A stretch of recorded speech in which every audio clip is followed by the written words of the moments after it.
നമസ്കാരം. കൂടിക്കാഴ്ചയിലേക്ക് സ്വാഗതം. ഇന്ന് കൂടിക്കാഴ്ചയിൽ തത്വമയുടെ സ്റ്റുഡിയോയിൽ അതിഥിയായി എത്തിയിട്ടുള്ളത് BJPയുടെ തിരുവനന്തപുരം സിറ്റി ജില്ലാ അധ്യക്ഷനും അതുപോലെ ശ്രീപത്മനാഭസ്വാമി ക്ഷേത്രത്തിൻ്റെ ഭരണസമിതിയിൽ കേന്ദ്ര പ്രതിനിധിയുമായിട്ടുള്ള ശ്രീ കരമന ജയനാണ്. ജയൻചേട്ടാ, സ്വാഗതം. നമസ്തേ. നമസ്കാരം. സൂചിപ്പിച്ചതുപോലെ പത്മനാഭസ്വാമി ക്ഷേത്രത്തിൽ നിന്ന് തന്നെ നമുക്ക് തുടങ്ങാം. കാര്യം ഒട്ടനവധി മാറ്റങ്ങൾക്ക് സാക്ഷ്യം വഹിച്ച ഒരു ഭരണസമിതിയുടെ കാലഘട്ടം കൂടിയാണിത്. പത്മനാഭസ്വാമി ക്ഷേത്രത്തിൽ കാലാന്തരത്തിൽ നിന്നുപോയ പല ചടങ്ങുകളും തിരിച്ചു കൊണ്ടുവരിക, അതുപോലെ മുടങ്ങിക്കിടന്ന പല ആചാരങ്ങളും അനുഷ്ഠാനങ്ങളുമൊക്കെ പുനഃസ്ഥാപിക്കുക തുടങ്ങി ഒട്ടനവധി കാര്യങ്ങൾ ചെയ്തിട്ടുണ്ട്. ഇതിൽ എന്തൊക്കെ കാര്യങ്ങളാണ്, പ്രധാനപ്പെട്ട കാര്യങ്ങളാണ് ഇതുവരെ ചെയ്തു തീർത്തത്? അതുമാത്രമല്ല, ഇനിയും ചെയ്യാൻ ഒട്ടനവധി കാര്യങ്ങളുണ്ട്. ഈ മുറജപം നടന്നു എന്നുള്ളൊരു വലിയ പ്രത്യേകത കൂടിയുണ്ട് ഈ ഒരു സമയത്ത്.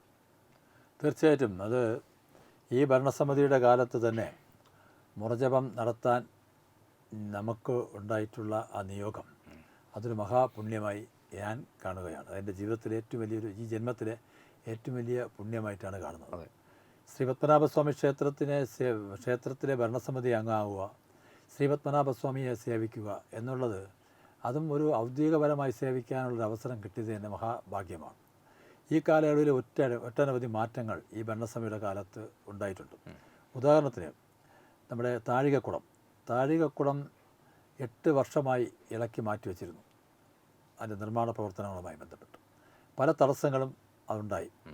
8 വർഷത്തിന് ശേഷം കഴിഞ്ഞ 2025 ജൂൺ മാസം ക്ഷേത്രത്തിൻ്റെ താഴികക്കുളം സ്ഥാപിക്കാൻ കഴിഞ്ഞു. സ്തൂപിക പ്രതിഷ്ഠ നടത്താൻ കഴിഞ്ഞു.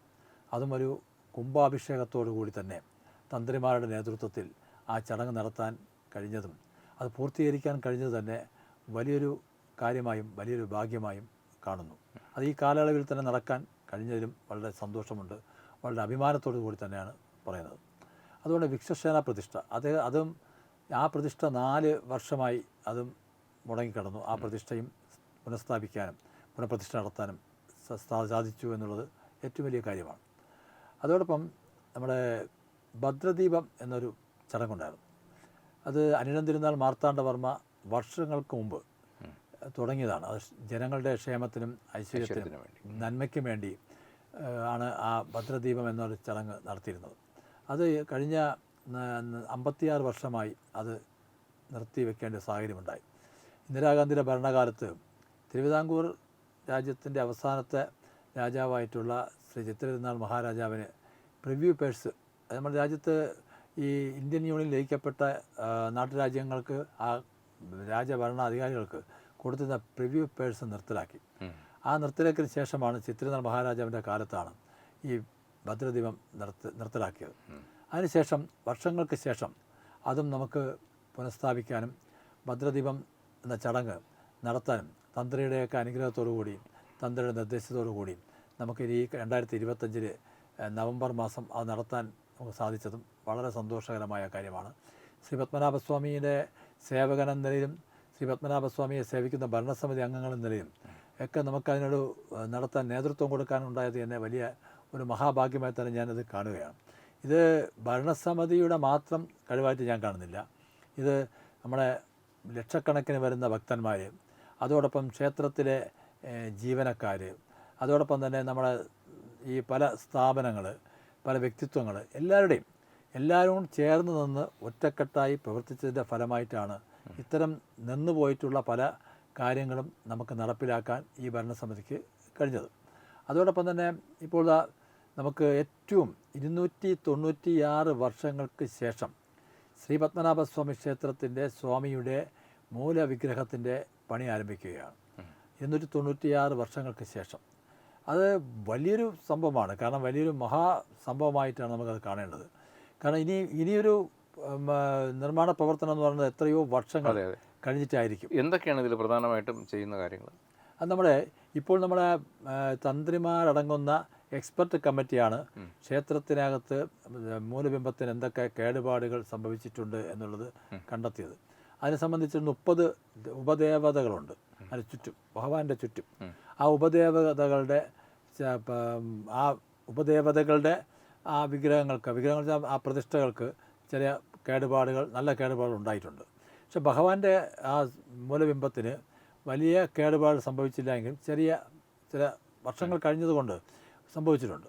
അത് എക്സ്പെർട്ട് കമ്മിറ്റി കണ്ടെത്തുകയും അത് പണി പുനരാരംഭിച്ച് അതിനെ പൂർത്തീകരിച്ച് നടത്തണമെന്നുള്ള എക്സ്പെർട്ട് കമ്മിറ്റിയുടെ ഉപദേശം, ആ ഉപദേശപ്രകാരം അതിൻ്റെ പണി ആരംഭിക്കാൻ എഗ്രിമെൻറ്റ് വെച്ചിരിക്കുക. ഇപ്പം നമ്മൾ പറഞ്ഞു കേട്ടിട്ടുള്ളത് പണ്ട് ഗണ്ഡകി നദിയിൽ നിന്ന് കൊണ്ടുവന്ന സാളഗ്രാമങ്ങൾ ഉപയോഗിച്ചാണ് ഇത് ചെയ്തതെന്നൊക്കെയാണ്. അപ്പോൾ ഇനി നിർമ്മാണ പ്രവർത്തനങ്ങൾ നടത്തുമ്പോൾ എങ്ങനെയാണ് അതെ, അതേ ലെവലിൽ തന്നെയാണ് നമ്മളെ കടുശർക്കര യോഗം അത് വെച്ച് തന്നെയാണ്, അത് ഉപയോഗിച്ച് തന്നെയാണ്. അതിനത് മറ്റ് നിർമ്മാണ പ്രവർത്തനങ്ങൾ പോലെയല്ല ഇത് വളരെ വ്യത്യസ്തമായിട്ടുള്ള രീതി, പറഞ്ഞറിയിക്കാൻ പറ്റാത്ത വളരെ, അതായത് നമുക്കൊരിക്കലും പ്രവചിക്കാൻ കഴിയാത്ത രീതിയിലുള്ള, ഒരിക്കലും സ്വപ്നം പോലും കാണാൻ കഴിയാത്ത രീതിയിലുള്ള ഒരു കാര്യമാണ് നടക്കാൻ പോകുന്നത്. നമ്മൾ ഇപ്പോൾ കേൾക്കുമ്പോൾ അത് നിസ്സാരമായി തോന്നും, പക്ഷേ അതിലേക്ക് നമ്മൾ ഇറങ്ങി പ്രവർത്തിക്കുമ്പോഴും അതിൻ്റെ കൂടുതൽ കാര്യങ്ങളിലേക്ക് പോകുമ്പോഴാണ് ഇത് വലിയൊരു മഹാസംഭവമാണത് നടക്കാൻ പോകുന്നു എന്നുള്ളതാണ്. അപ്പോൾ അതുമായി ബന്ധപ്പെട്ട് ആ പണികളുടെ നിർമ്മാണ പ്രവർത്തനങ്ങളുടെ എഗ്രിമെൻറ്റ് ആയിക്കഴിഞ്ഞു. കഴിഞ്ഞ മാസം 20-ാം തീയതി ആ എഗ്രിമെൻറ്റ്, ഈ ഫെബ്രുവരി 20-ാം തീയതി ശ്രീ പത്മനാഭസ്വാമിയുടെ മുന്നിൽ വെച്ച് തന്നെ തൃക്കോഷ്ടിയർ മാധവസ്വാമിയുടെയും അത് കൃഷ്ണദുരൈ സ്വാമിയുടെയും നേതൃത്വത്തിലാണ് ഈ നിർമ്മാണ പ്രവർത്തനങ്ങൾ നടക്കാൻ പോകുന്നത്. അത് 1065 പ്രവൃത്തി ദിവസങ്ങളാണ് അതിനാവശ്യമുള്ളത്. അപ്പോൾ ഏകദേശം 3.5 വർഷം കഴിയും അത് പണി പൂർത്തീകരിച്ച് മൂലബിംബം ക്ലിയറായിട്ട് വരാൻ. കൃത്യമായ കണക്കുകളോടുകൂടിയാണ് ഇത് ചെയ്യുന്നത്, കൃത്യമായ കണക്കുകൂടാണ്. അപ്പോൾ അതുകൊണ്ട് നമുക്ക് ബാലാലയ പ്രതിഷ്ഠ അതിനാവശ്യമില്ല എന്നുള്ളതാണ്. കാരണം മൂലബിംബത്തിന് വലിയ കേടുപാടുകളില്ലാത്തതുകൊണ്ട് പൂജാവിധികൾക്കൊന്നും മുടക്കവും വരുന്നില്ല, പൂജാവിധികൾക്കോ ദർശനങ്ങൾക്കോ. പക്ഷേ ദർശനത്തിന് ചില സമയക്രമങ്ങളിൽ മാറ്റം വരുത്തേണ്ടി വരും. പക്ഷേ ഈ ദിവസങ്ങളിൽ നമ്മൾ തീർക്കണം എന്നുള്ളതാണ്. അപ്പം 3.5 വർഷം കഴിയുമ്പോൾ ഇത് പൂർത്തീകരിച്ച് വരുന്ന സമയത്ത് ഇത് ശ്രീപത്മനാഭസ്വാമി ക്ഷേത്രവുമായി ബന്ധപ്പെട്ടുള്ള ഏകദേശം കാര്യങ്ങളെല്ലാം ഇപ്പം നമുക്ക് പൂർത്തീകരിക്കാൻ കഴിഞ്ഞു എന്നുള്ളതാണ്. അപ്പോൾ അതിൻ്റെ തുടക്കമിടാൻ, ആ എഗ്രിമെൻറ്റിൽ നമ്മൾ പങ്കെടുക്കാനും ആ എഗ്രിമെൻറ്റിൽ ഒപ്പിടുന്ന സമയത്ത് സാക്ഷ്യം വഹിക്കാനും ശ്രീ പത്മനാഭസ്വാമിയുടെ അനുഗ്രഹത്തോടെ ആ എഗ്രിമെൻറ്റ് അത് ഏറ്റുവാങ്ങാനും ഭരണസമിതിക്ക് ഈ കാലഘട്ടത്തിൽ തന്നെ ഉണ്ടായ ആ ഒരു അവസരം, അത് എല്ലാവരുടെയും ഒരു, പ്രത്യേകിച്ചും ഇന്ന് ജീവിച്ചിരിക്കുന്ന എല്ലാ ഭക്തജനങ്ങളുടെയും ഒരു ഭാഗ്യമായി തന്നെയാണ് അത് കാണേണ്ടത്. ഇപ്പോൾ ഈ സമീപഭാവിയിൽ തന്നെ നമ്മൾ തത്വമയി ന്യൂസ് ഒരു വാർത്ത എടുത്തപ്പോൾ ശ്രദ്ധിക്കപ്പെട്ട ഒരു കാര്യം, അങ്ങ് ഭരണസമിതി അംഗമായതുകൊണ്ട് ശ്രദ്ധയിൽപ്പെടുത്തുകയാണ്. ഇപ്പം ബാക്കി എല്ലാ മഹാക്ഷേത്രങ്ങൾക്കും അവരുടേതായ പാർക്കിംഗ് സംവിധാനങ്ങളുണ്ട്. പക്ഷേ ശ്രീ പത്മനാഭസ്വാമി ക്ഷേത്രത്തിലേക്ക് എത്തുന്ന ഇപ്പോൾ പരദേശികളായിട്ടുള്ളവർക്ക് ഇവിടെ വന്നു കഴിഞ്ഞാൽ പാർക്കിംഗ് ഇന്നും വലിയൊരു കീറാമുട്ടിയാണ്. ഒന്നുകിൽ KSRTC ബസ് സ്റ്റാൻഡിനെ ആശ്രയിക്കേണ്ട ഒരു കാര്യമുണ്ട്, ഇല്ലെങ്കിൽ ഈ പറയുന്നത് പോലെ മറ്റ് പേ പാർക്കിംഗ് സൗകര്യങ്ങൾ, അതും ഒത്തിരി ദൂരെയാണ്, ക്ഷേത്രത്തിൽ നിന്ന് വളരെ ദൂരെ മാറി. അപ്പോൾ ആ കാര്യത്തിൽ എന്തെങ്കിലും ഒരു അടിയന്തര നടപടി കൈക്കൊള്ളാൻ ഭരണസമിതി ശ്രദ്ധിച്ചിട്ടുണ്ടോ, ശ്രദ്ധയിൽപ്പെട്ടിട്ടുണ്ട്. നമ്മളെ വടക്കേ നടയിൽ പോസ്റ്റ് ഓഫീസ് ഇരിക്കുന്ന, അതുപോലെ ആർക്കിയോളജി ആ ബിൽഡിങ്ങും പോസ്റ്റ് ഓഫീസും ഞങ്ങളത് ചോദിച്ചിട്ടുണ്ട്. കേന്ദ്ര സർക്കാരുമായി ബന്ധപ്പെട്ട് കഴിഞ്ഞ ഒരു 6 മാസത്തിന് മുമ്പ് കേന്ദ്രമന്ത്രി ശ്രീ സുരേഷ് ഗോപി അദ്ദേഹം ദർശനത്തിന് വന്ന സമയത്ത് ഞങ്ങളതുകൊണ്ട് കാണിച്ചു. പോസ്റ്റ് ഓഫീസ് നമുക്ക് മാറ്റണ്ട, പക്ഷേ പോസ്റ്റ് ഓഫീസിനകത്ത് നമുക്ക് ഏകദേശം ഒരു 200ഓളം വാഹനങ്ങൾ പാർക്ക് ചെയ്യാനുള്ള സൗകര്യമുണ്ട്. ഇപ്പോൾ അവിടെ ഒരു 6 or 7 അവരെ മെയിൽ വാഹനങ്ങൾ ഉണ്ട്. അത് ഞങ്ങൾക്ക് വേണമെങ്കിൽ ഈ വാഹനങ്ങൾ പാർക്ക് ചെയ്യാൻ വലിയശാലയിൽ 25 സെൻറ്റ് സ്ഥലം ശ്രീ പത്മനാഭസ്വാമി ക്ഷേത്രത്തിൻ്റെതുണ്ട്.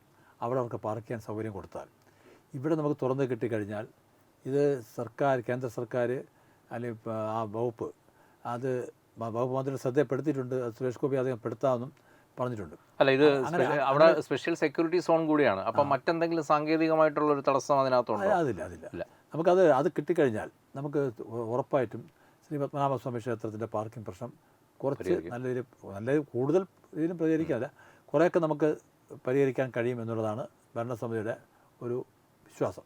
അപ്പോൾ അതിനനുസരിച്ചുള്ള നീക്കങ്ങൾ ഭരണസമിതിയുടെ ഭാഗത്തുനിന്ന് തുടങ്ങിയിട്ടുണ്ട്. ഇപ്പോൾ അങ്ങയുടെ പ്രവർത്തന മേഖലയിലേക്ക് വന്നു കഴിഞ്ഞാൽ പത്മനാഭസ്വാമി ക്ഷേത്രത്തിൽ പ്രവർത്തിക്കുമ്പോൾ തന്നെ ശ്രീ പത്മനാഭസ്വാമിയുടെ അനുഗ്രഹത്തോടു കൂടി തന്നെ അങ്ങ് മറുഭാഗത്ത് തിരുവനന്തപുരം സിറ്റിയുടെ ജില്ലാ അധ്യക്ഷനാണ്.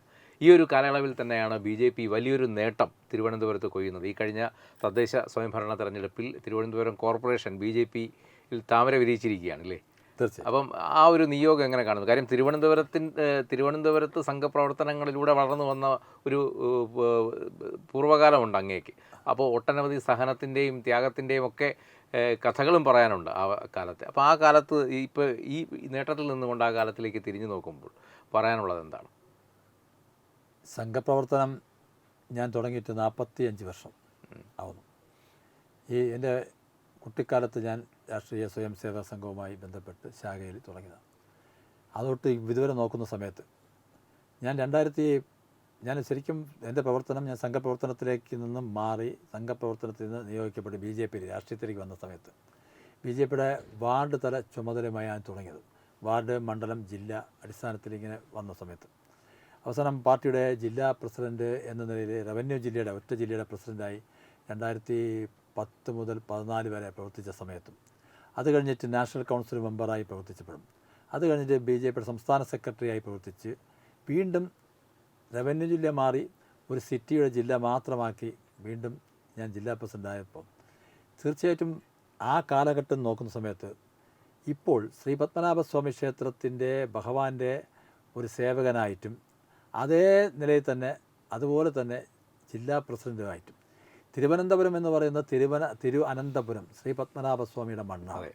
ഈ മണ്ണിൽ നിന്ന് പ്രവർത്തിക്കുമ്പോൾ BJPയുടെ സിറ്റിയുടെ ജില്ലാ പ്രസിഡൻറ്റും ശ്രീ പത്മനാഭസ്വാമി ക്ഷേത്രത്തിൻ്റെ ഭരണസമിതി അംഗവും ഈ രണ്ട് പോസ്റ്റുകൾ ഈ രണ്ടും ഒരുമിച്ച് വന്നത് ഒരു നിയോഗമാണ്. കാരണം ഒരുപക്ഷെ ഇനി അതൊരു അപൂർവമാണ്. കാരണം ഇനി ആർക്കെങ്കിലും അങ്ങനെ വരാൻ കഴിയുമോ എന്നെനിക്ക് വിശ്വാസമില്ല. അത് ശ്രീ പത്മനാഭസ്വാമി എനിക്ക് അനുഗ്രഹിച്ച് തന്നത് തന്നെയാണ്. കാരണം എൻ്റെ ഒരു അനുഭവം പറഞ്ഞാൽ ഞാൻ 2025 ജനുവരി 27-ാം തീയതിയാണ് ഈ സിറ്റി ജില്ലയുടെ പ്രസിഡൻ്റായി ചുമതലയേൽക്കുന്നത്. 2025 ജനുവരി 22-ാം തീയതി ഭരണസമിതി കഴിഞ്ഞിട്ട് ഞാനും ഭരണസമിതി അംഗങ്ങളും ചെയർമാനും അടക്കം ഞങ്ങൾ ശ്രീ പത്മനാഭസ്വാമി ക്ഷേത്രത്തിൽ ഊണ് കഴിഞ്ഞിട്ട് ക്ഷേത്രം ചുറ്റി ചില കാര്യങ്ങൾ നിരീക്ഷിക്കാൻ വേണ്ടി പോയി. ആ പോയ സമയത്ത് നമുക്കൊന്ന് ഗോപുരം മുകളിൽ കയറാം എന്നൊരു ആശയം വന്നു. അവിടെ നിന്ന് നമുക്ക് എന്തെങ്കിലും കാര്യങ്ങളൊന്ന് നിരീക്ഷിക്കാൻ വേണ്ടി ഞങ്ങൾ മുകളിൽ കയറി. ഏറ്റവും മുകളിലെത്തിയിട്ട് തിരിഞ്ഞ് ഭഗവാനെ നോക്കിയ സമയത്ത് എവിടെ നിൽക്കുന്നു എന്നതറിയില്ല. ഒരു വല്ലാത്തൊരു എന്താ പറയുന്നത്, പറയാൻ വാക്കുകളില്ല. ഒരു വല്ലാത്തൊരു പ്രതീതി എൻ്റെ മനസ്സിൽ ഉണ്ട്. ഞാൻ ഭഗവാനെ എന്ന് വിളിച്ചിറങ്ങി. അത് കഴിഞ്ഞിട്ട് ഞാൻ ക്ഷേത്രത്തിൻ്റെ എൻ്റെ ഓഫീസിൽ വന്ന് മൊബൈൽ നോക്കുമ്പോഴാണ് BJPയുടെ അന്നത്തെ സംസ്ഥാന പ്രസിഡൻറ്റ് K. സുരേന്ദ്രൻ്റെ ഒരു മെസ്സേജ് എടുക്കുന്നു, നിങ്ങളെ ജില്ലാ പ്രസിഡൻ്റായി കേന്ദ്രം നിശ്ചയിച്ചു എന്നുള്ളത്. അപ്പോൾ എനിക്ക് കിട്ടിയൊരു അനുഗ്രഹമാണ്. ഞാൻ ഇതുവരെ എൻ്റെ മുകളിൽ കയറിയിട്ടില്ല. ആ മുകളിൽ കയറി ഞാൻ തിരിഞ്ഞ് ഭഗവാനെ തൊഴുതപ്പോൾ എൻ്റെ മനസ്സിൽ നിന്ന് വന്ന ഒരു വിളിയാണ് ശ്രീ പത്മനാഭസ്വാമി എൻ്റെ ഭഗവാനെ എന്ന് വിളിച്ചത്. ആ വിളി കേട്ട് ഞാൻ തിരിച്ച് താഴെ ഇറങ്ങി വന്ന് ഈ K. സുരേന്ദ്രൻ്റെ മെസ്സേജ് കാണുമ്പോൾ തീർച്ചയായിട്ടും അത് ശ്രീ പത്മനാഭസ്വാമി അനുഗ്രഹിച്ച് ആ തീരുമാനം എടുത്ത സമയത്ത് എനിക്കവിടെ കയറാനും അതൊരു പോസ്റ്റ് തരാനും, അപ്പോൾ ശ്രീ പത്മനാഭസ്വാമി അനുഗ്രഹിച്ച് തന്ന ഒരു പോസ്റ്റായിട്ടാണ് ഈ തിരുവനന്തപുരം സിറ്റി ജില്ലാ പ്രസിഡൻ്റായി ഇപ്പോൾ ഞാൻ പ്രവർത്തിക്കുന്നത്. അപ്പോൾ 40-45 വർഷത്തെ എൻ്റെ പൊതുജീവിതത്തിൽ ഏറ്റവും നിർണായകമായിട്ടുള്ള എൻ്റെ ഈ ജന്മത്തിലെ ഈ ജീവിതത്തിലെ ഈ രാഷ്ട്രീയ ജീവിതത്തിലെ ഈ പൊതുജീവിതത്തിലെ ഏറ്റവും നിർണായകമായ ഒരു വർഷമാണ് കടന്നു പോയിരിക്കുന്നത്. ഇപ്പോൾ 2 വർഷമാകുന്നു ശ്രീ പത്മനാഭസ്വാമി ക്ഷേത്രത്തിൻ്റെ ഭരണസമിതി അംഗമായിട്ട്. അപ്പോൾ ഇത് രണ്ടും ഒരേപോലെ വഹിച്ച് കൊണ്ടുപോകാൻ നിയോഗമെന്ന് പറയുമ്പോൾ അത് ശ്രീ പത്മനാഭസ്വാമിക്ക് വേണ്ടിയും ഈ ശ്രീ പത്മനാഭസ്വാമിയുടെ മണ്ണിലെ ജാതിക്കും മതത്തിനും രാഷ്ട്രീയത്തിനും അതീതമായിട്ടുള്ള എല്ലാ വിഭാഗം ജനങ്ങൾക്ക് വേണ്ടിയും പ്രവർത്തിക്കാൻ ഭഗവാൻ കനിഞ്ഞു തന്ന ഒരു അനുഗ്രഹമായിട്ടാണ് ഞാൻ ഇപ്പോൾ ഈ പോസ്റ്റിനെ ഈ പാർട്ടിയുടെ ഈ പോസ്റ്റിനെ കാണുന്നത്. അത് ഭഗവാനെ ദിവസവും ഞാൻ തൊഴുന്നു. 23 വർഷമായും ശ്രീ പത്മനാഭസ്വാമി ക്ഷേത്രത്തിൽ ഭഗവാനെ ദർശിക്കുന്ന ഒരു എളിയ ഭക്തനാണ് ഞാൻ ഭഗവാനോട് ഒരു കാര്യം പ്രാർത്ഥിക്കാറുള്ളൂ, ശ്രീ ഭഗവാനെ ഈ നാടിന് ഐശ്വര്യം ഉണ്ടാവണേ, ഈ നാടിന് നല്ലത് വരണമേ. കാരണം ഈ തെരഞ്ഞെടുപ്പിൻ്റെ വിജയം ശ്രീ പത്മനാഭസ്വാമി ജയം തന്നെയാണ്. തെരഞ്ഞെടുപ്പ് റിസൾട്ട് കണ്ടുകൊണ്ടിരുന്ന ഞാൻ, ആ റിസൾട്ട് കേട്ടുകൊണ്ടിരുന്ന ഞാൻ BJPക്ക് തിരുവനന്തപുരം കോർപ്പറേഷനിൽ 50 സീറ്റ് ആയപ്പോഴാണ് ഞാൻ ഒറ്റ പോസ്റ്റേ ഇട്ടുള്ളൂ. എൻ്റെ ഫേസ്ബുക്ക് നോക്കുമ്പോൾ അറിയാം. ഈ 2025 ഡിസംബർ 13-ാം തീയതി നിങ്ങൾ നോക്കുമ്പോൾ അറിയാം, ഒറ്റ പോസ്റ്റ് ഇട്ടുള്ളൂ. ഞാൻ ശ്രീ പത്മനാഭസ്വാമി ജയം, ഇത് ശ്രീ പത്മനാഭസ്വാമിയുടെ നിശ്ചയിച്ച വിജയമാണ് ഈ വിജയം. അതായത് ഞാൻ വിശ്വസിക്കുന്നതാണ്. എല്ലാവരും ഒത്തൊരുമ പ്രവർത്തിച്ചു. BJPയുടെയും സംഘപരിവാർ പ്രസ്ഥാനങ്ങളുടെയും മുഴുവൻ പ്രവർത്തകരും ആരും മാറിയൊന്നുമില്ല. എല്ലാവരുടെയും പ്രവർത്തനം, കഠിനമായിട്ടുള്ള പ്രയത്നം, ഒരു ലക്ഷ്യം, ആ ലക്ഷ്യത്തിന് വേണ്ടിയുള്ള പ്രവർത്തനമാണ്. കാരണം 1988-89 കാലഘട്ടത്തിലാണ് തിരുവനന്തപുരം കോർപ്പറേഷൻ BJPയുടെ ഒരു ഭരണം ഉണ്ടാകണമെന്ന് അന്ന് ഒരു തീരുമാനമെടുത്തത്, പ്രവർത്തിച്ചു തുടങ്ങിയത്. ആ 88-89 എന്ന് പറഞ്ഞ ഡോക്ടർ ജിയുടെ RSSൻ്റെ സ്ഥാപകൻ ഡോക്ടർ ജിയുടെ ജന്മശതാബ്ദി ആഘോഷിക്കുന്ന ആ കാലഘട്ടമായിരുന്നു. ആ കാലഘട്ടത്തിൽ അന്നത്തെ വിവാഹ പ്രചാരകാരുന്ന PP മൂന്തൻ, നമ്മുടെ മുകുന്ദേട്ടൻ ഞങ്ങളെ വിളിച്ചിട്ട് പറഞ്ഞു, നമുക്ക് ഈ വർഷത്തെ ഈ കോർപ്പറേഷൻ തിരഞ്ഞെടുപ്പിൽ സംഘം പ്രവർത്തിക്കണം, നമുക്ക് സ്വയം സേവകനായിട്ടുള്ളൊരു മേയർ നമുക്ക് ഈ അനന്തപുരിയിൽ വരണം. അന്ന് 50 സീറ്റാണ്, 101 അന്ന് 50 സീറ്റ്. അങ്ങനെ ഞങ്ങൾ പ്രവർത്തിച്ചു ഒരുമിച്ച്. അന്ന് BJP ഒന്നും ശക്തി പ്രാപിച്ച സമയമല്ല, അന്ന് ഹിന്ദു മുന്നണി സ്ഥാനാർത്ഥികളായിട്ടാണ് മത്സരിച്ചത്. അന്ന് നമ്മൾ 50-ൽ 6 സ്ഥലത്ത് നമ്മൾ ജയിച്ചു. 6 സ്ഥലത്ത് ജയിച്ചു. 12ഓളം സ്ഥലത്ത് അന്നത്തെ ഹിന്ദു മുന്നണി 2ാം സ്ഥാനത്ത് നിന്ന്, കരമന വാർഡിൽ പോലും 2ാം സ്ഥാനം വന്നു. അത് വലിയൊരു മുന്നേറ്റമായിരുന്നു. അന്ന് തൊട്ട് 37 വർഷം കഴിഞ്ഞ് 2005 ഈ അധികാരത്തിലേക്ക് വരുമ്പോൾ ഈ 37 വർഷക്കാലത്തെ പാർട്ടി പ്രവർത്തകരുടെയും സംഘപ്രവർത്തകരുടെയും വിശ്രമമില്ലാത്ത ആ ലക്ഷ്യത്തിലേക്ക് എത്തുക എന്നുള്ള അചഞ്ചലമായിട്ടുള്ള പ്രവർത്തനമാണ് ഈ ലക്ഷ്യത്തിലേക്ക് എത്താൻ. മറ്റൊരു പ്രത്യേകതകളുണ്ട് സംഘത്തിൻ്റെ 100ാം. അതെ അതേ പറഞ്ഞു തന്നെ. അപ്പോൾ 37 വർഷം കഴിയുമ്പോൾ അന്ന് ഡോക്ടറുടെ ജന്മശതാബ്ദിയിലെടുത്ത ആ പ്രതിജ്ഞ സഫലമായത് സംഘത്തിൻ്റെ ജന്മശതാബ്ദി ആഘോഷിക്കുന്ന ഈ വേളയിലാണ്. ഞാൻ എല്ലാ യോഗങ്ങളിലും പറഞ്ഞിട്ടുള്ളതാണ്, നമ്മളെ ഡോക്ടർ ജിയുടെ ജന്മശതാബ്ദി ആ സമയത്ത് എടുത്ത പ്രതിജ്ഞ പൂർത്തീകരിക്കേണ്ടത് സംഘത്തിൻ്റെ ജന്മശതാബ്ദിയിലാണ് എന്നുള്ളതാണ്. അത് സഫലീകരിച്ചത് വളരെ വളരെ വളരെ കഠിനമായിട്ടുള്ള പ്രവർത്തകരുടെയും കഷ്ടപ്പാടിൻ്റെയും ഒക്കെ പ്രവർത്തനത്തിൻ്റെ ഫലമായിട്ടാണ്. അതോടൊപ്പം തന്നെ 45 വർഷക്കാലമായി ഈ അനന്തപുരിയെ അഴിമതിയുടെ കൂത്തരങ്ങാക്കി മാറ്റി, ഈ അഴിമതിയെ വികസനമില്ലായ്മയുണ്ടാക്കി, ഈ അനന്തപുരിയെ ഒരു വരുമാന മാർഗമായി കണ്ട CPMന് കൊടുത്ത വലിയൊരു തിരിച്ചടി ജനങ്ങൾ കൊടുത്തു എന്നുള്ള കാര്യത്തിലും യാതൊരു സംശയവും വേണ്ട. അതോടൊപ്പം ഒരു കാര്യം, ശ്രീപത്മനാഭസ്വാമി ക്ഷേത്രത്തിൻ്റെ നിറപുത്തരിക്ക് എവിടെ നിന്നാണ് കതിര് കൊണ്ടുവരുന്നത്? അതൊരു പാരമ്പര്യമായിട്ട് അന്നത്തെ ആരാണോ ഭരണാധികാരി അവർ തലയിൽ ചുമടായിട്ട് പുത്തരിക്കണ്ടത്ത് വിളയിച്ച കതിരുകൾ ഇവിടെ കൊണ്ട് കിഴക്കേ നട വഴി കൊണ്ട് പത്മനാഭസ്വാമിയുടെ മുമ്പിൽ അർപ്പിക്കണമെന്നതാണ്, ക്ഷേത്രത്തിൻ്റെ മുമ്പിൽ അർപ്പിക്കണമെന്നാണ്. പക്ഷേ ഞാൻ 2024-25 ഈ കതിര് ഏറ്റുവാങ്ങാൻ കിഴക്കേ നടയിൽ നിന്ന ആളാണ്. പക്ഷേ അന്നത്തെ മേയർ ഇത്രയും ഒരു ഭക്തിയില്ലാതെ ഈ പുത്തരിക്കണ്ടം മൈതാനത്ത് വിളയിക്കേണ്ട ആ കതിരല്ല കൊണ്ടുവന്നത്. കാരണം അവിടെ അങ്ങനെ വിളയിക്കുന്ന ഏർപ്പാട് നിർത്തിവെച്ചു. വെളിയിൽ നിന്ന് വാങ്ങി തമിഴ്നാട്ടിൽ നിന്ന് വരുത്തിയ കതിരുകൾ കൊണ്ടുവന്ന് യാതൊരു ഭക്തിയില്ലാതെ ഒരു മര്യാദയും ഇല്ലാതെ അലസമായി ചിരിച്ച് കളിച്ച് കൊണ്ടുവന്ന് നമ്മളെ ടേബിളിൽ നേരത്തെ കൊണ്ട് വയ്ക്കുന്നതാണ്. അതിനെ വയ്ക്കുന്നതിനെ എടുത്തു തരുന്ന ഒരു കാഴ്ചയാണ് 2 വർഷം ഞാൻ കണ്ടത്. അന്ന് ഞാൻ തിരിഞ്ഞ് പ്രാർത്ഥിച്ചതാണ് ഭഗവാനോട്. ശ്രീപത്മനാഭസ്വാമി 2026 ഭാരതീയ ജനതാ പാർട്ടിയുടെ ഒരു മേയർ, BJPയുടെ ഒരു മേയർ പരമ്പരാഗതമായിട്ടുള്ള വാദ്യഘോഷങ്ങളോടെ ആചാരനിഷ്ഠയോടുകൂടി തലയിൽ ചുമന്ന് ഈ കതിര് കൊണ്ടുവരുന്നത് ഞങ്ങൾക്ക് ഏറ്റുവാങ്ങാനുള്ള ഭാഗ്യമുണ്ടാകണേ, അനുഗ്രഹിക്കണേ എന്ന് ശ്രീ പത്മനാഭസ്വാമിയോട് പ്രാർത്ഥിച്ചു. അപ്പോൾ അതിന് പുത്തരിക്കണ്ടം വീണ്ടും ഈ ബഡ്ജറ്റിൽ പുത്തരിക്കണ്ടം വിളവെടുപ്പാൻ അവിടുന്ന് വിളയിക്കാൻ തന്നെ തീരുമാനിച്ചു. അപ്പോൾ ഈ അടുത്ത നിറപുത്തരിക്ക് പുത്തരിക്കണ്ടത്തുനിന്ന് വിളയിച്ചെടുക്കുന്ന കതിരായിരിക്കും. പുത്തരിക്കണ്ടത്ത് വിളയിക്കുന്ന കതിരുകൾ BJPയുടെ mayor, Thiruvananthapuram corporation mayor VV Rajesh തലയിൽ ചുമന്ന് വാദ്യഘോഷങ്ങളോടുകൂടി ആചാരനിഷ്ഠയോട് ഭക്തിയോടുകൂടി മേയർ കൊണ്ട് വരുന്നത് ഞങ്ങൾ അത് ഏറ്റുവാങ്ങാൻ പോവുകയാണ്. അതിൽ ഏറ്റവും വലിയ പ്രത്യേകത ഭരണസമിതി അംഗം മാത്രമല്ല, ഒരു BJP പ്രവർത്തകനായിട്ടുള്ള മേയർ കൊണ്ടുവരുന്നത് ഏറ്റുവാങ്ങാൻ BJPയുടെ ജില്ലാ പ്രസിഡന്റ് എന്ന നിലയിൽ പോലും അത് മറ്റൊരു നിയോഗമാണ്. അതും ഒരു അപൂർവമാണ്. ഇനി വേറെ ആർക്കും കിട്ടുമോ എന്ന് എനിക്കറിയില്ല. അത് തീർച്ചയായിട്ടും അത് ശ്രീ പത്മനാഭസ്വാമിയുടെ അനുഗ്രഹം കൊണ്ട് മാത്രം തന്നെയാണ് എന്നുള്ള കാര്യം സംശയം. ഇന്നിപ്പോൾ നമ്മുടെ പ്രധാനമന്ത്രി പോലും മറ്റ് സംസ്ഥാനങ്ങളിൽ പോയി ചൂണ്ടിക്കാണിക്കുന്ന ഉദാഹരണം ഈ തിരുവനന്തപുരത്തെയാണ്, ഇല്ലേ? ഈ തിരുവനന്തപുരത്ത് അദ്ദേഹം വന്നപ്പോഴും അങ്ങേ മാറ്റി നിർത്തി കുറേ നേരം കാര്യം പറയുന്നത് കണ്ടു. എന്താണ് അദ്ദേഹം പറഞ്ഞത്? അദ്ദേഹം വരുന്ന സമയത്ത് തൊഴുതു വന്ന് തിരിച്ച് പോകാൻ നേരത്തെ ഒറ്റ കാര്യം പറഞ്ഞോളൂ, നിയമസഭയിൽ സിറ്റി ജില്ലയിലെ 4 പേർ ജയിക്കണം, കഠിനമായ പ്രയത്നം തുടങ്ങിക്കോളൂ എന്നുള്ളതാണ്. എന്നുള്ള ഉപദേശമാണ് അദ്ദേഹം തന്നത്. ഇപ്പോൾ അദ്ദേഹത്തിനും ഒരു ആത്മവിശ്വാസം വന്നിട്ടുണ്ടെന്ന് തോന്നുന്നു. തീർച്ചയായിട്ടും വലിയ ആത്മവിശ്വാസം. കാരണം ഞങ്ങൾ കൗൺസിലർമാരും നമ്മളെല്ലാം പ്രധാനമന്ത്രിയെ കാണാൻ പോയിരുന്നു. അദ്ദേഹത്തിൻ്റെ ക്ഷണപ്രകാരം പോയിരുന്നു. 3 ദിവസം ഡൽഹിയിലുണ്ടായിരുന്നു. പ്രധാനമന്ത്രിയുടെ വസതിയിൽ ഞാൻ സാധാരണ പ്രവർത്തകർക്ക് പോലും അത് കൗൺസിലർമാർക്ക് പോലും ഒരു VIP ട്രീറ്റ്മെൻറ്റ് നൽകി. അദ്ദേഹം വളരെ അദ്ദേഹത്തിൻ്റെ അടുത്ത് വന്ന് മുൻപിലിരിക്കുന്നതോ പുറകെ ഇരിക്കുന്നതല്ല, അദ്ദേഹം എല്ലാവരും അടുത്ത് നിന്നാണ് അദ്ദേഹം നിർദ്ദേശങ്ങൾ തന്നത്. അത് നിർദ്ദേശങ്ങൾ ഒരുപാട് കാര്യങ്ങൾ അദ്ദേഹം പറഞ്ഞിരുന്നു. അതിൽ തിരുവനന്തപുരത്തെ പ്രത്യേകിച്ചും കേരളത്തിൽ വലിയ പ്രതീക്ഷയുണ്ട്. പ്രത്യേകിച്ചും തിരുവനന്തപുരം തലസ്ഥാനത്തെ 4 നിയോജക മണ്ഡലങ്ങളിലും BJP MLA ഉണ്ടാവുക എന്ന ലക്ഷ്യമാണ്.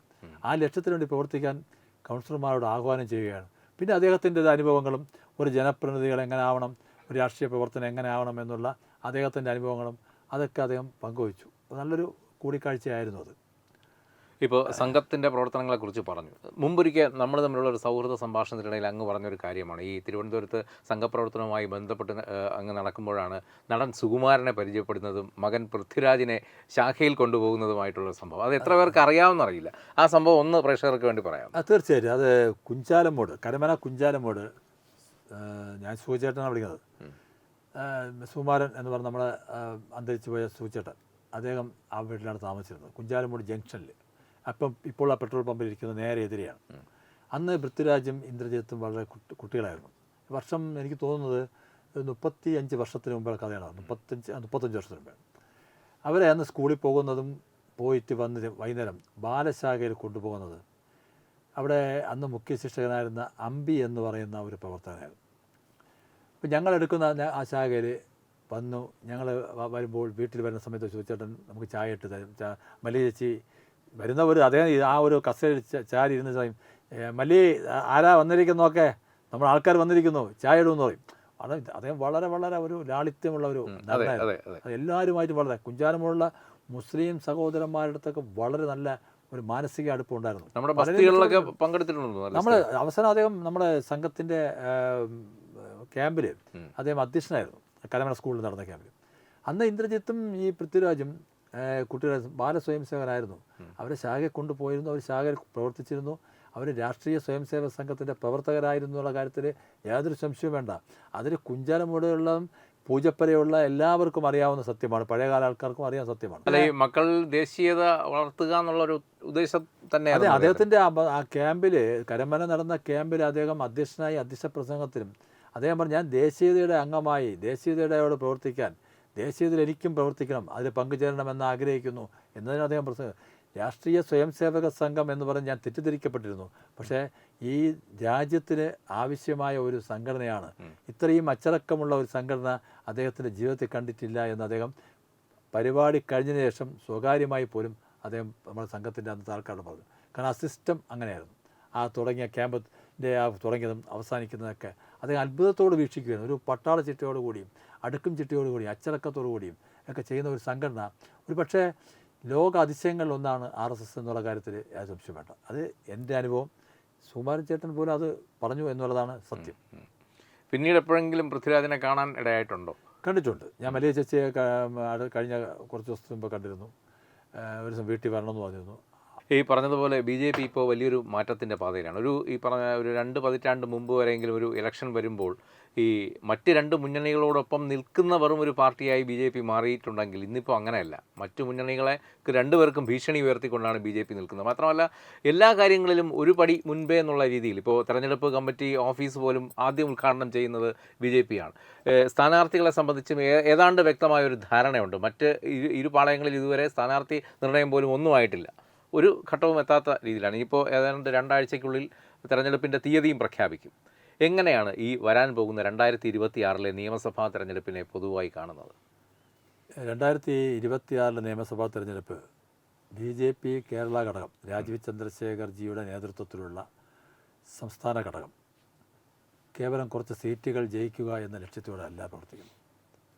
കേരളം ഭരിക്കുക എന്ന ലക്ഷ്യത്തോടു കൂടിയാണ്.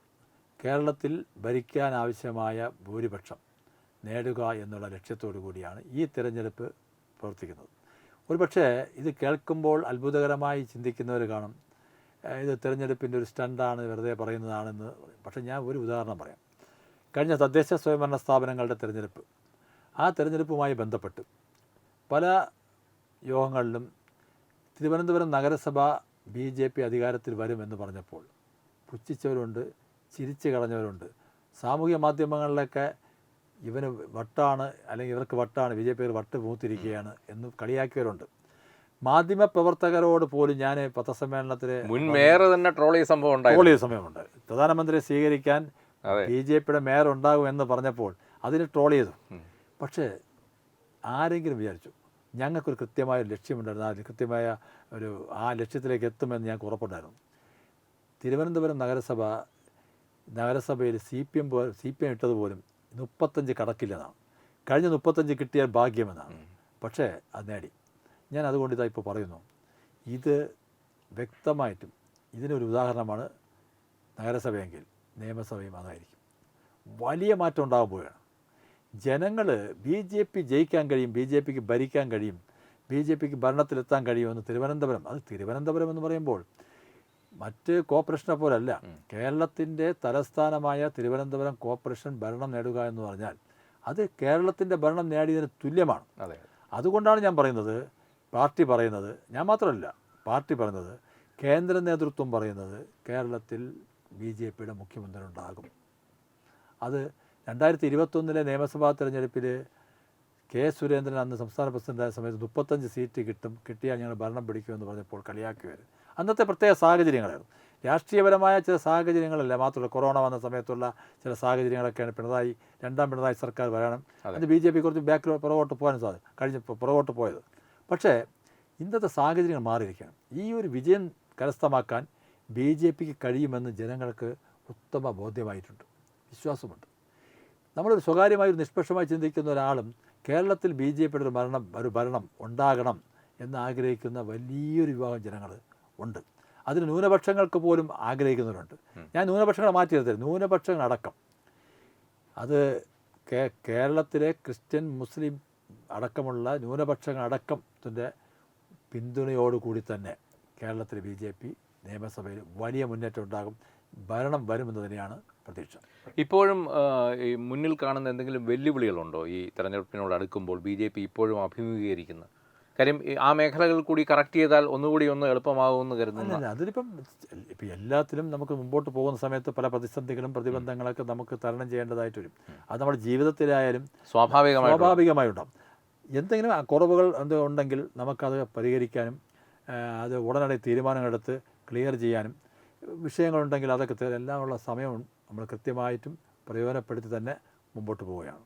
അത് തീർച്ചയായിട്ടും എന്ത് പ്രതിസന്ധികളും തരണം ചെയ്ത് മുമ്പോട്ട് പോകുക എന്ന ലക്ഷ്യത്തോടു കൂടി തന്നെയാണ്. സംഘടന സുശക്തമായിട്ടുള്ള സംവിധാനത്തോടു കൂടി, കൃത്യമായിട്ടുള്ള സംവിധാനത്തോടു കൂടി പാർട്ടി ബൂത്ത് തലം വരെ ചലിച്ചു തുടങ്ങിയിട്ടുണ്ട്. അത് കേരളം മൊത്തം ആ നിലയിലെത്തിയിട്ടുണ്ട്. സിറ്റി ജില്ലയെ സംബന്ധിച്ച 4 നിയോജക മണ്ഡലങ്ങളിലും 865 ബൂത്തുകളിൽ അതിൽ കുറച്ച് ബൂത്തുകൾ ഒഴിച്ചാൽ ബാക്കിയെല്ലാം നമുക്ക് കൃത്യമായും മുമ്പോട്ട് പോകാൻ കഴിഞ്ഞിട്ടുണ്ട്. ജനറ, നമുക്കറിയാം കേരളത്തിലെ മാധ്യമങ്ങളുടെ ഒരു നിലപാട് എല്ലാ കാലത്തും ഇവിടുത്തെ ഒരു ഇടത് എക്കോ സിസ്റ്റത്തെ സപ്പോർട്ട് ചെയ്യുന്ന രീതിയിലാണ് കേരളത്തിലെ മാധ്യമങ്ങൾ പ്രവർത്തിച്ചിട്ടുള്ളത്. തരം കിട്ടുന്ന അവസരങ്ങളിലൊക്കെ ബി ജെ പിയെ ഒറ്റതിരിഞ്ഞ് ആക്രമിക്കാനും ഇവർ മടിച്ചിട്ടില്ല. ഇപ്പം ഒരുപാട് ആക്രമണങ്ങൾക്ക് താങ്കളും വിധേയരായിട്ടുണ്ട്. ഇപ്പോൾ ഈ ബി ജെ പി ഈ വലിയ മാറ്റത്തിലേക്ക് വരുമ്പോൾ മാധ്യമങ്ങളുടെ നിലപാടിലൊരു മാറ്റം വരുന്നുണ്ടോ സമീപനത്തിൽ? മാധ്യമങ്ങളുടെ നിലപാടുകളും മാറ്റങ്ങൾ വരുന്നുണ്ട്. പക്ഷേ മാധ്യമങ്ങളുടെ നിലപാട് മാറ്റം വരുന്നതോടൊപ്പം ചില മാധ്യമങ്ങൾ കടന്നാക്രമിച്ച് ബി ജെ പി ടാർഗറ്റും ചെയ്യുന്നുണ്ട്. അത് പക്ഷേ ഞാൻ പറഞ്ഞില്ല, ഇത് ഞങ്ങളെ സംബന്ധിച്ചിടത്തോളം എതിർസ്വരങ്ങളും കൂടെ എതിർസ്വരങ്ങൾ ഉണ്ടാവണം, എതിർസ്വരങ്ങളെ അതിജീവിക്കുവാനുള്ള മനസ്സുണ്ടാവണം. കേരളത്തിലെ ബി ജെ പിയും സംഘപരിവാർ പ്രസ്ഥാനങ്ങളും എല്ലാം ഒഴുക്കിനെതിരെ നീന്തി നേടിയത് തന്നെയാണ്. ആരും ഒരു സൗകര്യവും ഇവിടെ ചെയ്തിട്ടല്ല, വലിയ പ്രതിസന്ധികൾ തരണം ചെയ്തിട്ട് തന്നെയാണ്. അത് ലോക്കപ്പായാലും ജയിലുകളായാലും അതെല്ലാം പോലീസ് മർദ്ദനങ്ങൾ. എത്ര പ്രവർത്തകരാണ് പോലീസ് മർദ്ദനത്തിന് ആയിട്ടുള്ളത്? എത്രയോ പ്രവർത്തകർ ലോക്കപ്പുകളിൽ മർദ്ദനങ്ങൾ സഹിക്കേണ്ടി വന്നിട്ടുണ്ട്. എത്രയോ പ്രവർത്തകർ ജയിലിലായിട്ടുണ്ട്, ജയിലിൽ നിന്ന് ഇറങ്ങിയിട്ടുണ്ട്. ഇതെല്ലാം ശരിക്കും പറഞ്ഞാൽ ഇപ്പോൾ എത്ര പേര് ജയിലിൽ കിടക്കുന്നു? കേരളത്തിലെ ബി ജെ പിയും സംഘപരിവാർ പ്രസ്ഥാനങ്ങളും അവരുടെ എല്ലാം സഹനത്തിൻ്റെ ഒരു സഹനമാണ്. കാരണം മറ്റ് പ്രധാനമന്ത്രി പോലും സദാനന്ദ മാസ്റ്റർ പോലൊരു ആളിനെ എം പി സ്ഥാനത്ത് കൊണ്ടുവന്നു പറഞ്ഞാൽ കേരളത്തിന് ഇത്രയും സഹനശക്തിയോടെ പ്രവർത്തിക്കുന്ന ബലിദാനികൾക്കും എല്ലാവർക്കും കഷ്ടപ്പെട്ട അങ്ങ് ഓർക്കുന്നോന്നറിയില്ല, പ്രധാനമന്ത്രി ആദ്യമായി അദ്ദേഹം പ്രധാനമന്ത്രിയായി തിരഞ്ഞെടുത്ത ശേഷം ദില്ലിയിലെ BJP ഓഫീസിന് മുന്നിൽ പ്രവർത്തകരെ അഭിസംബോധന ചെയ്യുന്നൊരു ചടങ്ങുണ്ടായിരുന്നു. അവിടെ അദ്ദേഹം എടുത്തു പറഞ്ഞത് കേരളത്തിലെ ബലിദാനികളുടെ പ്രവർത്തന വിജയം കൂടിയാണെന്നാണ് അദ്ദേഹം പറഞ്ഞത്. തീർച്ചയായിട്ടും അതാണല്ലോ. അപ്പോൾ അതുകൊണ്ട് മാധ്യമങ്ങളെല്ലാം ഈ ഒരുമിച്ച് നിന്ന് എതിർത്താൽ പോലും അതിനേക്ക് അതിജീവിച്ച് ഈ മാധ്യമങ്ങളെ തിരിച്ചു പറയേണ്ട ഒരു സാഹചര്യത്തിലേക്ക് കൊണ്ടെത്തിക്കാൻ BJPക്ക് കഴിയും എന്നുള്ള വിശ്വാസം ഞങ്ങൾക്കുണ്ട്. അതുകൊണ്ട് ഞങ്ങളിതൊന്നും മൈൻഡ് ചെയ്യാൻ പോകുന്നില്ല. ഞാൻ പറഞ്ഞില്ല, ഇത്രയും എത്തിയത് ഇതൊന്നും ആരുടെയും സഹായം കൊണ്ടല്ലല്ലോ.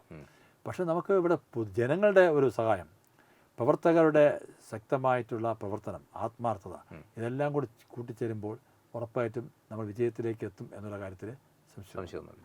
രണ്ട് കാര്യങ്ങൾ. ഇപ്പോൾ രാജീവ് ചന്ദ്രശേഖർ എന്നുള്ള വലിയ ഒരു കരുത്തനായ ഒരു നേതാവിൻ്റെ കീഴിലാണ് ഇപ്പോൾ കേരള BJP.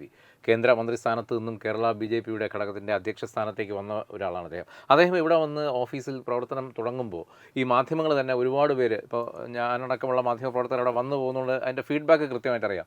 ആദ്യഘട്ടങ്ങളിൽ പറഞ്ഞത് ഇതൊരു കോർപ്പറേറ്റ് ഓഫീസായി മാറുകയാണ്. കാര്യം മുമ്പൊന്നും കാണാത്ത രീതിയിലുള്ള ഒരു ചിട്ടവട്ടങ്ങളും നിഷ്കർഷയും ഒക്കെ അവിടെ വന്നിട്ടുണ്ടായിരുന്നു. എങ്ങനെ അദ്ദേഹത്തിൻ്റെ പ്രവർത്തന ശൈലി എങ്ങനെയാണ്? ഇപ്പോൾ ഇവിടെ നിന്ന് പ്രവർത്തിക്കുന്ന ഒരാളെന്ന് പറയുന്നത് അത് പുറത്തുനിന്ന് കാണുന്നവർ പോലല്ല. അദ്ദേഹം അങ്ങനെ കോർപ്പറേറ്റ് സംവിധാനത്തോടു കൂടി പ്രവർത്തിക്കുന്ന ഒരാളൊന്നുമില്ല. അദ്ദേഹം എല്ലാം ആലോചിച്ചും എല്ലാ സീനിയർ നേതാക്കന്മാരും സംസ്ഥാന അധ്യക്ഷന്മാരുമായിട്ടും BJPയുടെ സീനിയർ നേതാക്കന്മാരുമായിട്ടും ഓരോ കാര്യങ്ങളും ആലോചിച്ച് തന്നെയാണ് അദ്ദേഹം മുന്നോട്ട് പോയിക്കൊണ്ടിരിക്കുന്നത്. സാധാരണ ഒരു പ്രവർത്തകന് എപ്പോഴും അദ്ദേഹത്തെ കാണാൻ കഴിയും. സാധാരണക്കാരന് എപ്പോഴും നിവേദനങ്ങൾ കൊണ്ടു കൊടുക്കാൻ കഴിയും. ആ നിവേദനങ്ങൾ കിട്ടിക്കഴിഞ്ഞാൽ നിവേദനം അദ്ദേഹത്തിന് ഇടപെട്ട് പരിഹരിക്കാൻ പറ്റുന്നതാണെങ്കിൽ അദ്ദേഹം ഉടൻ തന്നെ അതിനെ പരിഹാരം കാണാനും അദ്ദേഹം ചെയ്യുന്നുണ്ട്. പ്രവർത്തകരുടെ പ്രശ്നങ്ങൾ, വിഷമങ്ങൾ എല്ലാം അദ്ദേഹം കേൾക്കുന്നുണ്ട്, കേട്ട് പരിഹരിക്കാൻ. പിന്നെ അദ്ദേഹത്തിൻ്റെ ഏറ്റവും പ്രത്യേകത എന്ന് പറഞ്ഞാൽ ഏത് കാര്യവും ജില്ലാ അധ്യക്ഷൻ അറിഞ്ഞ് വരണമെന്നുള്ള ഒരു നിർബന്ധം അദ്ദേഹത്തിനുണ്ട്. ഡയറക്റ്റായിട്ട് പോയി കഴിഞ്ഞാൽ അദ്ദേഹം പറയും, നിങ്ങൾ ജില്ലാ അധ്യക്ഷൻ ഹൈറാർക്കി പാലിക്കുക എന്നുള്ളത്. തീർച്ചയായും ജില്ലാ അധ്യക്ഷന് ഞാനും ജില്ലയുടെ നേരിട്ട് വന്നാലും മണ്ഡലം അധ്യക്ഷന്മാരുടെ മണ്ഡലം പ്രസിഡന്റുമാരുടെ കത്തുമായിട്ട് വരാൻ പറയും. ആ ഒരു കാര്യം, ആ ഒരു രീതി അത് മുൻ സംസ്ഥാന പ്രസിഡന്റുമാർക്കും ഉണ്ടായിരുന്നു. ഇദ്ദേഹം കുറച്ചുകൂടെ കൂടുതൽ അത് കർശനമാക്കിയിട്ടുണ്ട്. അപ്പോൾ താഴെയുള്ള പ്രവർത്തകനും അതിൻ്റെ അംഗീകാരം കിട്ടുന്ന തരത്തിലേക്കുള്ള കാര്യങ്ങൾ ചെയ്യുന്നുണ്ട്. അതുകൊണ്ട് അദ്ദേഹത്തിൻ്റെ പ്രവർത്തനം വളരെ കാര്യമായി തന്നെ അത് അദ്ദേഹത്തിനോടൊപ്പം എല്ലാവരും ഒരുമിച്ച് നിൽക്കുകയാണ്. ഇത് മുഴുവൻ BJPയുടെയും ഒരു പ്രസ്റ്റേജാണ് ഇത് നേടുക എന്നുള്ളത്. അതുകൊണ്ട് മുൻ സംസ്ഥാന അധ്യക്ഷന്മാർ അടക്കം കേരളത്തിലെ BJP ഒരു മനസ്സോടെ ഒറ്റക്കെട്ടായി തന്നെയാണ് ഇത് മുമ്പോട്ട് പോകുന്നത്. ഈ കഴിഞ്ഞ 2 നിയമസഭാ ഇലക്ഷനുകളിൽ പാറശാലയാണ് അങ്ങ് പ്രതിനിധീകരിച്ചിരുന്നത്. ഇപ്പോൾ തിരുവനന്തപുരം സിറ്റിയുടെ ജില്ലാ അധ്യക്ഷനാണ്. അപ്പോൾ തിരുവനന്തപുരം സെൻട്രലിലേക്കാണ് അങ്ങയുടെ പേര് ഇപ്പോൾ കേൾക്കുന്നത്. അത് സംബന്ധിച്ച് എന്തെങ്കിലും ധാരണയായിട്ടുണ്ടോ? മത്സരിക്കാനുള്ള ഒരു ഒരുക്കങ്ങൾ ഇതുവരെയായി? ഞാൻ 2016 അപ്രതീക്ഷിതമായിട്ടാണ് പാർട്ടി തീരുമാനം പറഞ്ഞത് പാറശാലയിൽ മത്സരിക്കണം. ഒരു അച്ചടക്കമുള്ള പാർട്ടി പ്രവർത്തകൻ എന്ന നിലയിൽ ഞാൻ പാറശാലയിൽ പോയി. 2016 നിയമസഭാ തെരഞ്ഞെടുപ്പിൽ പാറശാലയിൽ നിന്ന് 33,000-ലധികം വോട്ടുകൾ നേടി. 10,000 വോട്ടാണ് 2011 തെരഞ്ഞെടുപ്പിൽ പാറശാലയിൽ കിട്ടിയത്. ആ 10,356 വോട്ടിൽ നിന്നും 33,000-ഓളം വോട്ടിലേക്ക് വർധനവുണ്ടായി 2016. അത് ഒരു വർധനവുണ്ടായ ഇത്രയും വോട്ട് വർദ്ധിപ്പിച്ച ജനങ്ങളും പ്രവർത്തകരെയും ഞാൻ നന്ദിപൂർവ്വം സ്മരിച്ചുകൊണ്ട് അവരോടൊപ്പം തന്നെ ഞാൻ 5 വർഷം പ്രവർത്തിച്ചു. പാറശാല നിയോജക മണ്ഡലം എന്ന് പറയുമ്പോൾ ഈ തിരുവനന്തപുരത്തെ ഏറ്റവും വലിയ നിയോജക മണ്ഡലം. അതെ. കളിയിക്കാവിള മുതൽ കള്ളിക്കാട്, അമ്പൂരി, തമിഴ്നാട് അതിർത്തിയോട് ചേർന്ന് കിടക്കുന്ന ആദിവാസി 12 ഊരുകളടങ്ങുന്ന ആദിവാസി ഗ്രാമങ്ങളടക്കം ഉള്ള ഒരു മിനി ഇന്ത്യയാണ്. തമിഴരുണ്ട്, മലയാളീസുണ്ട്, ആദിവാസിയുണ്ട്, എല്ലാം അടങ്ങുന്നൊരു നിയമമാണ്. എൻ്റെ പൊതുപ്രവർത്തനത്തിൽ, എൻ്റെ രാഷ്ട്രീയ ജീവിതത്തിൽ ഗ്രാമങ്ങൾ, ഞാൻ സിറ്റിയിൽ ജനിച്ച് വളർന്ന ഒരാൾ ഗ്രാമത്തിൽ പ്രവർത്തിക്കാൻ ഒരു നിയോഗമായിട്ടാണ് ഞാൻ കാണുന്നത്. ഗ്രാമീണ, നമ്മൾ ഗാന്ധിജി പറയില്ല, രാജ്യത്തിൻ്റെ ആത്മാവ് നിലനിൽക്കുന്ന ഗ്രാമങ്ങളാണ്. അക്ഷരാർത്ഥത്തിൽ ഗാന്ധിജിയുടെ വാക്കുകൾ അനർത്ഥമാക്കുന്നതാണ് എൻ്റെ ഒരു എക്സ്പീരിയൻസ്. കാരണം അങ്ങനെ ഒരു എക്സ്പീരിയൻസ് ഉണ്ടാക്കാൻ 5 വർഷം ഞാൻ പാറശാല 2016 മുതൽ 2021 വരെ പാറശാല കേന്ദ്രീകരിച്ച് അവിടുത്തെ ജനങ്ങളോടൊപ്പം, അവിടുത്തെ പ്രവർത്തകരോടൊപ്പം, അവിടുത്തെ ജനങ്ങളുടെ സുഖദുഃഖങ്ങളോടൊപ്പം നിന്നു. അവിടെ ഒരുപാട് നിരവധി കാര്യങ്ങൾ അവിടെ ഞാൻ ചെയർമാനായിട്ടുള്ള ഭാരതീയം ട്രസ്റ്റ്, അറിയാലോ, ഞാൻ ട്രസ്റ്റിൻ്റെ ചെയർമാൻ. ഭാരതീയ ട്രസ്റ്റ് വഴി തന്നെ ഒട്ടേറെ ജീവകാരുണ്യ പ്രവർത്തനങ്ങളൊക്കെ ചെയ്ത് ഞാൻ അവിടെ ഉണ്ടായിരുന്നു. 2021 സാഹചര്യം ആ വോട്ട് അങ്ങോട്ട് മുമ്പോട്ട് പോകാൻ കഴിഞ്ഞില്ല. അതിനുശേഷം ഞാൻ സംസ്ഥാന സെക്രട്ടറി എന്ന നിലയിൽ പത്തനംതിട്ടയും ആലപ്പുഴയൊക്കെ ചാർജ് വഹിക്കുന്ന സാഹചര്യമായപ്പോൾ പിന്നെ പാറശാല എനിക്ക് അത്യാവശ്യ കാര്യങ്ങൾക്ക് എനിക്ക് പോകാനുള്ള സാഹചര്യം ഉണ്ടായുള്ളൂ. ഫുൾ ടൈം അവിടെ താമസിച്ച് പ്രവർത്തിക്കാൻ അവസരം ഉണ്ടായില്ല. ഇപ്പോൾ ഞാൻ സിറ്റി ജില്ലാ പ്രസിഡന്റാണ്. ഇനിയൊരു നിയമസഭാ തിരഞ്ഞെടുപ്പിൽ മത്സരിക്കുന്നുണ്ടെങ്കിൽ അത് ശ്രീ പത്മനാഭസ്വാമി ക്ഷേത്രം നിലനിൽക്കുന്ന മണ്ഡലത്തിൽ തന്നെ ആവണം എന്ന് ആഗ്രഹിക്കുന്ന ഒരാൾ. ഇപ്പോൾ കഴിഞ്ഞ ദിവസം അങ്ങ് മണക്കാട് ചുവരെഴുതി ഉദ്ഘാടനം ചെയ്തു ജില്ലയുടെ പ്രചരണം. അപ്പോൾ തന്നെ മാധ്യമങ്ങൾ അതിനെ വിലയിരുത്തിയത് അങ്ങ് തന്നെയാണ് സെൻട്രലിൽ നിന്ന് മത്സരിക്കുന്നത് എന്നുള്ള രീതിയിലാണ്. അത് ഞാൻ ജില്ലാ അധ്യക്ഷൻ എന്ന നിലയിലാണ് ഞാൻ അവിടുത്തെ പ്രവർത്തകർ പറഞ്ഞു തിരുവനന്തപുരം നിയോജക മണ്ഡലത്തിൻ്റെ ചുവരെടുത്ത് ആരംഭിക്കണം, ജില്ലാ പ്രസിഡന്റ് വരണമെന്ന് പറഞ്ഞാൽ അത് ജില്ലാ അധ്യക്ഷൻ എന്ന നിലയിലാണ് ഞാനത് ചുവരെഴുതി. സ്ഥാനാർത്ഥി നിശ്ചയിക്കുന്നതും അത് ഫൈനൽ ചെയ്യേണ്ടതും പാർട്ടിയുടെ സംസ്ഥാന നേതൃത്വവും കേന്ദ്ര നേതൃത്വവും കൂടാണ് അത് ഫൈനൽ ചെയ്യേണ്ടത്. ആ തീരുമാനം വരുമ്പോഴേ സ്ഥാനാർത്ഥിയാകുള്ളൂ. ഞാൻ ഒറ്റ ഇതേ പറഞ്ഞുള്ളൂ, ഞാൻ ഇനി എനിക്ക് മത്സരിക്കണമെന്ന് ആഗ്രഹം ഉണ്ട്. പക്ഷെ മത്സരിക്കുന്നെങ്കിൽ ശ്രീ പത്മനാഭസ്വാമി ക്ഷേത്രം നിലനിൽക്കുന്ന എൻ്റെ ഇപ്പോഴത്തെ പ്രവർത്തന കേന്ദ്രമായിട്ടുള്ള ശ്രീ പത്മനാഭസ്വാമി ക്ഷേത്രത്തിലെ ഭരണസമിതി അംഗം എന്നതിൽ പ്രവർത്തിക്കുന്നു. അതുകൊണ്ട് ക്ഷേത്രം ശ്രീ പത്മനാഭസ്വാമിയുടെ മണ്ണ്, ആ മണ്ണിൽ നിന്ന് മത്സരിക്കണം. അങ്ങനെ മത്സരിച്ചൊരു MLA ആവണമെന്ന് എനിക്ക് ആഗ്രഹമുണ്ട്. പക്ഷെ അത് പാർട്ടി അനുവദിക്കണമെങ്കിൽ മാത്രം. അത് പാർട്ടിയാണ് തീരുമാനിക്കേണ്ടത്. പാർട്ടി തീരുമാനിക്കുമ്പോൾ മാത്രം ഞാൻ സ്ഥാനാർത്ഥിയാകുള്ളൂ. അങ്ങനെ ഒരു ആഗ്രഹം ഞാൻ അവിടെ പങ്കുവച്ചതേ ഉള്ളൂ. പക്ഷേ തീരുമാനിക്കേണ്ടത് പാർട്ടിയാണ്. പാർട്ടി തീരുമാനം ഞാൻ ഏതായാലും അംഗീകരിക്കാൻ ഞാൻ ബാധ്യസ്ഥനാണ്. എൻ്റെ ഒറ്റ ലക്ഷ്യം തിരുവനന്തപുരത്ത് സിറ്റി ജില്ലയിലെ കഴക്കൂട്ടം, വട്ടിയൂർക്കാവ്, നേമം, തിരുവനന്തപുരം ഈ 4 നിയോജക മണ്ഡലങ്ങളിലും MLAമാരെ ഉണ്ടാവുക ആ ജില്ലാ അധ്യക്ഷൻ്റെ ജോലിയാണ്. അതിന് പാർട്ടി പ്രവർത്തകരെ ഒരുമിച്ച് നിർത്തി നെഞ്ചോട് ചേർത്ത് ഒരുമിച്ച് കൊണ്ടുപോകുകയാണ് എൻ്റെ ഇപ്പോഴത്തെ പ്രവർത്തനം. അതായത് അത് മാത്രമല്ല, BJPയുടെ ജില്ലാ കമ്മിറ്റി ഓഫീസിൽ മേയറുടെയും ഡെപ്യൂട്ടി മേയറുടെയും കാറ് ഇപ്പോൾ ജില്ലാ കമ്മിറ്റി യോഗം നടക്കുമ്പോൾ വന്നിട്ടുണ്ട്. ഇനി എൻ്റെ പാർട്ടിയുടെ ആഗ്രഹം BJPയുടെ ജില്ലാ കമ്മിറ്റി ഓഫീസിൽ ഒരു ജില്ലാ കമ്മിറ്റി യോഗം നടക്കുമ്പോൾ മേയറുടെ കാറ്, ഡെപ്യൂട്ടി മേയറുടെ കാറ്, 7 സ്റ്റാൻഡിംഗ് കമ്മിറ്റി ചെയർപേഴ്സൻ്റെ കാറ്, അതോടൊപ്പം 4 MLA ബോർഡ് വെച്ച 4 MLAമാരെ കാറും വന്ന് പാർക്ക് ചെയ്യുന്ന ഒരു ലക്ഷ്യം. ആ ലക്ഷ്യത്തിലേക്കാണ് ജില്ലാ അധ്യക്ഷൻ എന്ന നിലയിൽ ഇവിടുത്തെ ആയിരക്കണക്കിന് പാർട്ടി പ്രവർത്തകരെയും നെഞ്ചോട് ചേർത്ത് ഞാൻ മുമ്പോട്ട് പോയിക്കൊണ്ടിരിക്കുന്നത്. ഏതായാലും അങ്ങയുടെ ആ ആഗ്രഹം പൂർത്തീകരിക്കാൻ ശ്രീ പത്മനാഭസ്വാമി അനുഗ്രഹിക്കട്ടെ എന്ന് ഈ അവസരത്തിൽ പ്രാർത്ഥിക്കുന്നു. ഒപ്പം പ്രധാനമന്ത്രി അങ്ങയോട് പറഞ്ഞതുപോലെ ഈ 4 സീറ്റുകളും അങ്ങയുടെ ജില്ലാ അധ്യക്ഷനായിരിക്കുമ്പോൾ തന്നെ കടന്നു വരട്ടെ എന്നും ആശംസിക്കുന്നു. തുടർന്നുള്ള എല്ലാ പ്രവർത്തനങ്ങൾക്കും ആശംസകൾ നേരുന്നു. നന്ദി. Brought you by Kerala AIDS control society. HIV/AIDS സംബന്ധമായ സംശയങ്ങൾക്ക് 1097 എന്ന 24 മണിക്കൂറും പ്രവർത്തിക്കുന്ന ടോൾ ഫ്രീ നമ്പറിലേക്ക് വിളിക്കുക. വാട്സാപ്പിലും ഫേസ്ബുക്കിലും ഒക്കെ സ്റ്റാറ്റസ് അപ്ഡേറ്റ് ചെയ്യാറുണ്ടല്ലോ. HIV സ്റ്റാറ്റസോ HIV പിടിപെടാനുള്ള സാഹചര്യങ്ങളിൽ കൂടി അറിഞ്ഞോ അറിയാതെയോ കടന്നു പോയിട്ടുണ്ടാവാം. എന്ത് തന്നെയായാലും മുൻകൂട്ടി പരിശോധിച്ച് HIV സ്റ്റാറ്റസ് അറിയൂ. സൗജന്യ HIV പരിശോധനയും കൗൺസിലിങ്ങും ആരോഗ്യ കേന്ദ്രങ്ങളിൽ പ്രവർത്തിക്കുന്ന ICTC അഥവാ ജ്യോതിസ് കേന്ദ്രങ്ങളെ സമീപിക്കുക. നിങ്ങളുടെ സ്റ്റാറ്റസ് എന്തായാലും വിവരങ്ങൾ രഹസ്യമായി സൂക്ഷിക്കുന്നതായിരിക്കും.